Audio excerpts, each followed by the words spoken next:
Hello guys and welcome back to another episode of our Sheffield United RTG here on EAFC 24, and Happy New Year as well. This will be the first episode of the new year, so happy 2024. We return off the back of a pretty good run in the last episode. We went 5 games unbeaten before that did unfortunately come to an end against Liverpool in the Carabao Cup semi-final first leg. We'll have the second leg later on today, as well as lots more Premier League games, and we should also see the FA Cup 4th round drawn as well. We're kicking off with Chelsea away at Stamford Bridge in the league. So it's a snowy Stamford Bridge here in London as we take on Chelsea at the end of December. Does see Cameron Archer return to the starting lineup for us today. We've had to make a couple of changes with this coming just a few days after that Carabao Cup semi-final. Souza, that's going to reach Hackney. Hayden Hackney side netting. Positive start that, and after the 4-3 that we had at Bramall Lane earlier on in the year, I wouldn't be surprised if there's more goals today. Kunku, who was the star of that win at Bramall Lane, finds Moreira. The young Portuguese man finds Enzo Fernandez, and now it's Caicedo who lets fly, and Bazunu turns it behind for the corner. It's been a cracking start here in the opening 15 minutes. Matip going all the way. Joel Matip, oh my god. That is an unbelievable goal by the Chelsea captain, Joel Matip. We let him run through, and then he smashes it in past Gavin Bazunu on his weaker left foot. What a run. Moreira looking to go the long way around Connor Roberts, who stands up to the task well. Now Adams offloads and Hackney, and they're trying to press us here, Chelsea, and we've done well to play through it. Adams, Sucic to his right, still Shea Adams lets fly, and it's not far away from an equaliser. We played through the press and then they backed off, and the Scotsman fancied a crack from range, and it's just wide of Kepa's far post. Corner for us here. No Harmer today, so Hackney's come over to take it. Adams is in the middle, and we are so dangerous from those set pieces. No Harmer today, but Hackney provides the assist, and Shea Adams levels it up in front of the Chelsea fans. Moreira down the left.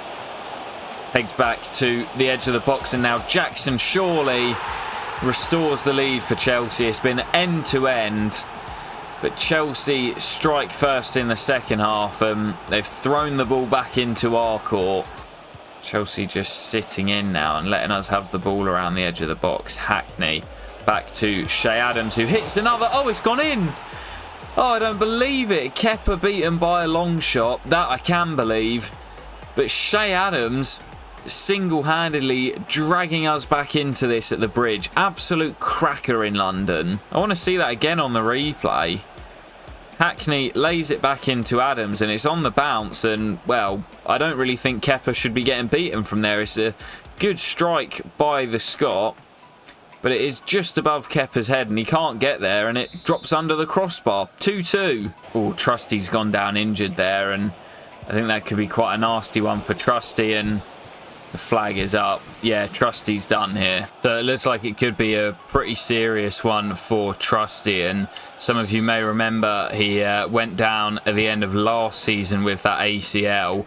If that's a reoccurrence, then it could be a long time on the sidelines for the American, and to be honest, I'm not too sure if he's going to be here with us next year, as these long-term injuries keep just stunting his growth, and he's not really been able to make himself a fixture in the first team. Why is Anel invisible? Oh, don't you just love EA? EA Sports, man. Anel is completely invisible. Well, there's the final whistle. We'll definitely take the point with a slightly rotated side, and especially considering Anel was invisible for the final 20 minutes of the game. absolute cracker that sort of died down after our equalising goal. But once again, it was another absolute spectacle between these two sides. You know there's going to be fireworks whenever these two come together. So bad news again for Austin Trusty. It's another ACL suffered and he will be out for 7 months once again. And I honestly think that's the end of his career at Sheffield United. It's a shame, but he's fallen behind Kelly and Greaves now, and with these 2 serious ACL injuries, he's just never really got going in a Sheffield United shirt. So a nice bit of transfer news here. Obviously we lost Kobbie Mainoo and Angelo on the 1st of January, who both went back to their parent club. So we've replaced Angelo with Amad Diallo, who joins on a 6-month loan from Manchester United. We're only paying 40% of his wages, and I like this signing. He can play up front or in behind. He's absolutely rapid, so he's a decent option to have off the bench.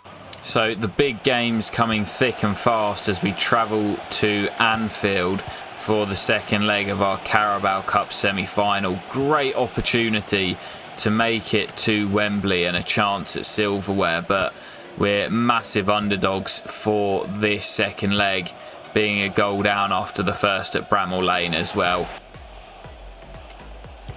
Anel spots Alisson off his line. Oh my god. Oh, that was close from the captain. I do try it quite often going for the halfway line goals. Now Hakimi looking to outrace Josh Brownhill. Swung to the edge of the box for Gravenberch. Oh, it's brilliant.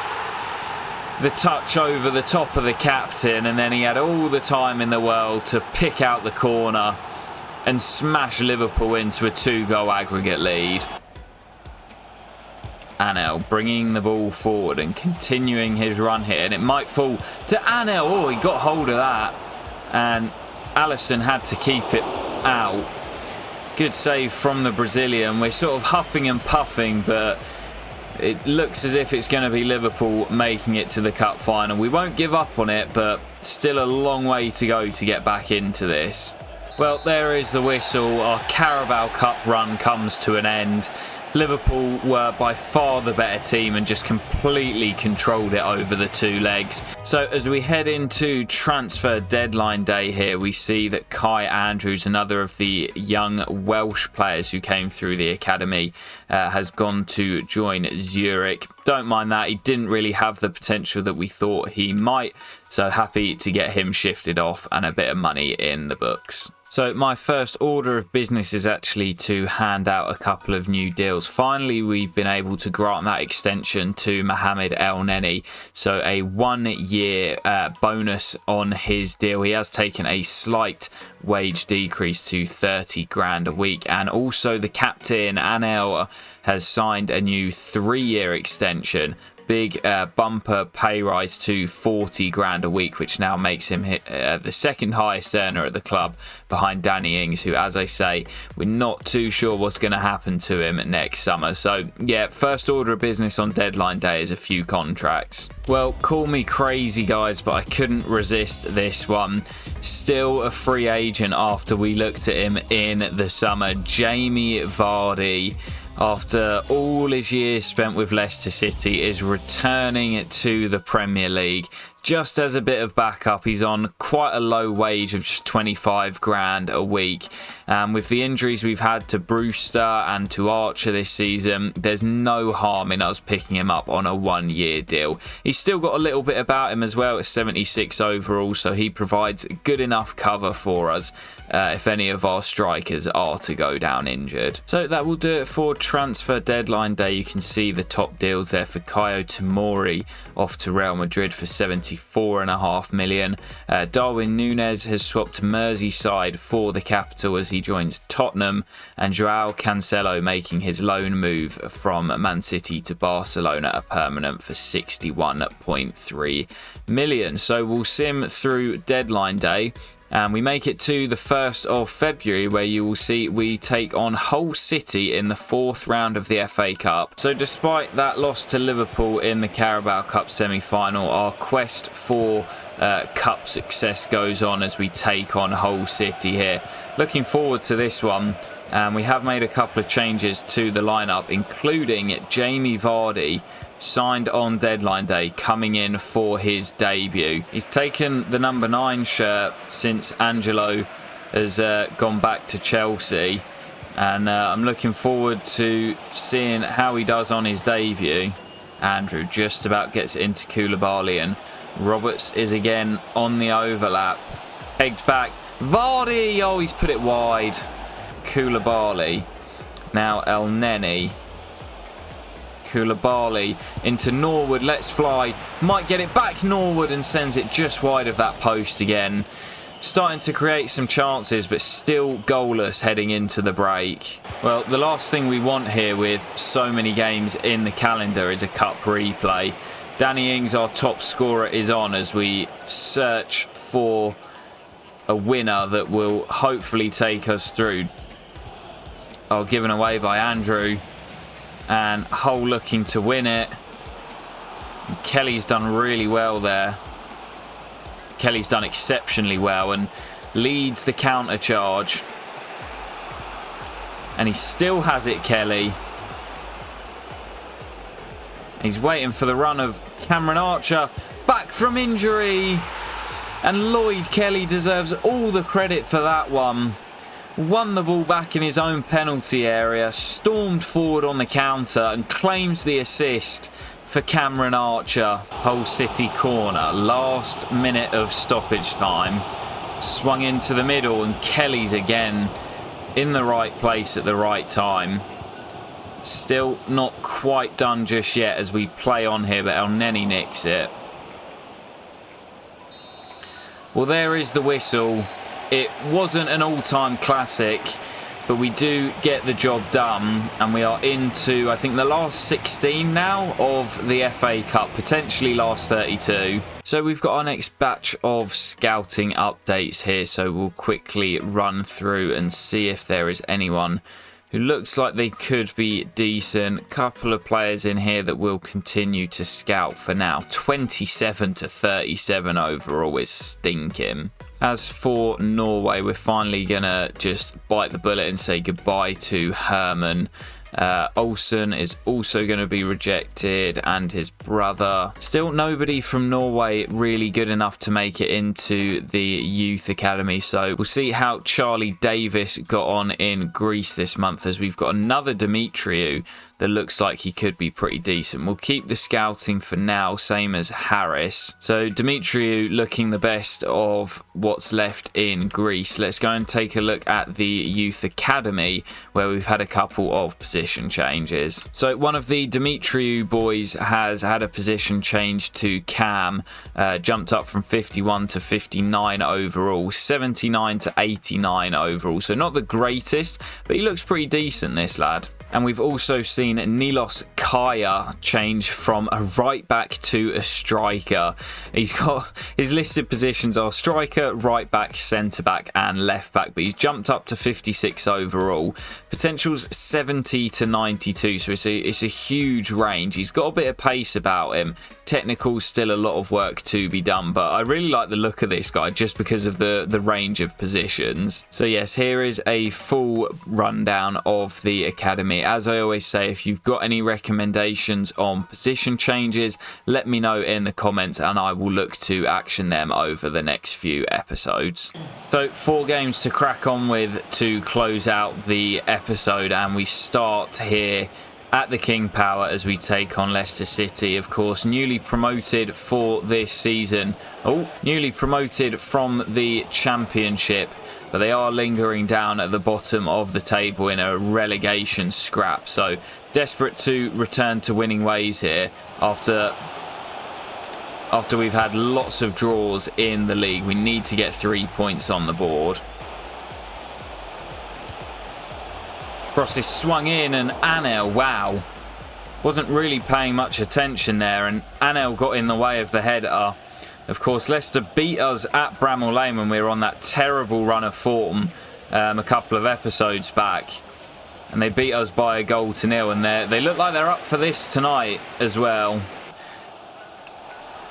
Hackney picks it up again though, and Adams with Giles making the run on the overlap.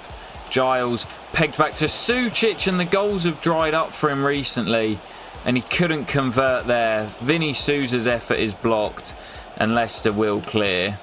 And Mavididi finds former loanee Luke Thomas, and that's a worry as Bogle goes down injured, and that looks a serious one. Leicester City playing on though. Souza can't get the tackle in, and Didi fires it across, and Leicester take the lead, and it's a double blow for Sheffield United. Still Mavididi, so hard to stop when they come in from those wide areas. And Steffi Mavididi may have just sealed it for Leicester. We've been really off it today. Brownhill swings the corner in. Ings is under it and does get us back into the game with 5 to play. Brilliant header.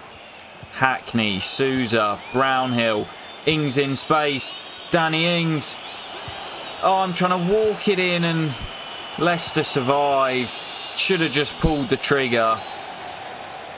And we've fallen to another defeat against Leicester. They've done the double over us, and they are turning into our bogey team in this save. So heading back into the menu here, let's find out how long that injury is going to keep Bogle out for. Oh, I don't believe it.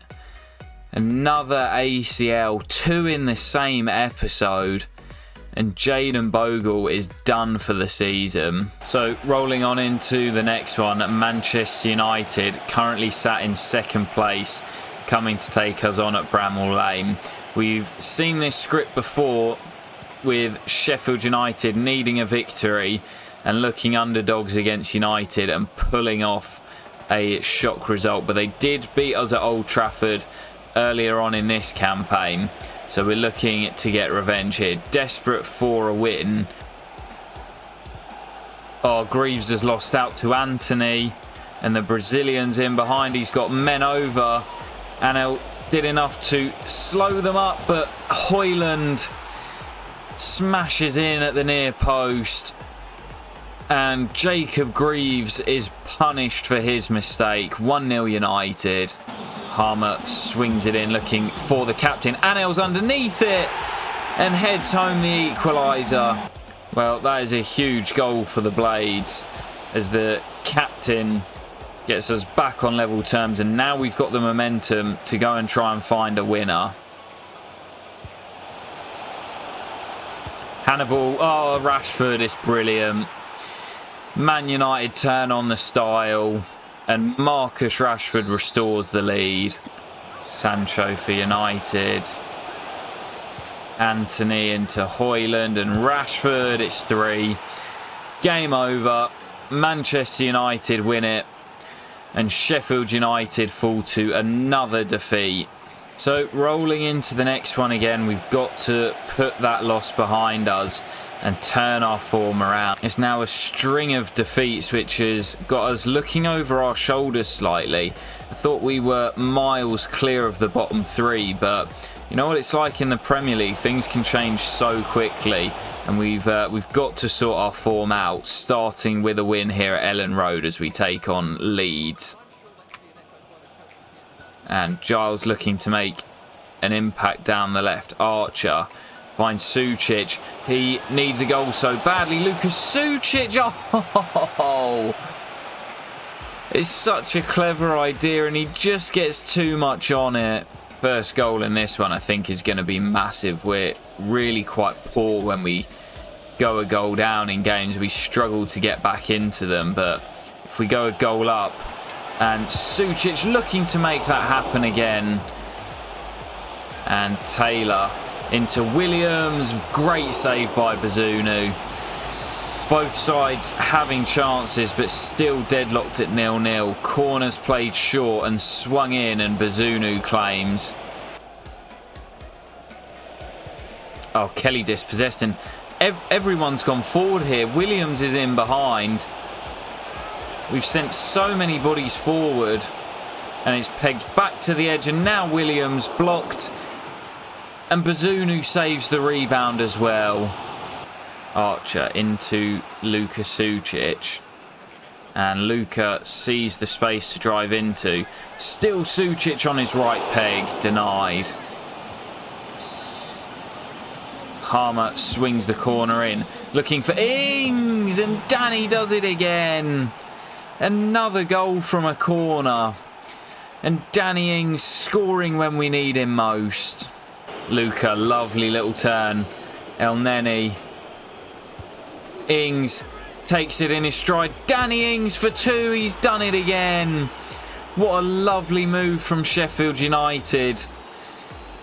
And now we should be able to see this out and claim a vital 3 points here. Ampadu into Adley. Back to Ethan Ampadu. Kelly gets across and gets a toe on it, but we can't deny the follow-up, which sees Leeds United pull a goal back. We had 2 flying in to make the block, but it's smashed past Bazunu, and Leeds, with 13 minutes to play, looking to get back into this. Leeds really pushing for that equalising goal. Adley, pushed away by Bazunu. Williams to swing the corner in. It's a dangerous ball. We've not got there. And Leeds equalise. And Sheffield United stunned. And Leeds eyeing all 3 here. Shares. Back to Shares, and Bazunu has to push it behind. We have completely crumbled at Ellen Road here. Corner swung in. That should be Bazunu's and is. And is there time for a late counter? Jebison chases that down. Jebison gets there. Daniel Jebison! The young man does it again. A late counter. Leeds United have thrown it away at the death. Last kick of the game. Daniel Jebison, Mr. Clutch, scores late on to secure the win for Sheffield United, and boy did we need it. Well, I was going to play one more game as we had Liverpool to come, and it's a big clash in the race for European football, but after that late winner against Leeds, I am going to leave it there. I hope you have enjoyed today's video, guys. Getting closer towards the end of the season, just 14 league games to go, and we are still in the race for European football. We'll be back in the next episode with some more big league games and also an FA Cup quarter-final. I hope to catch you for it very soon, guys, and peace.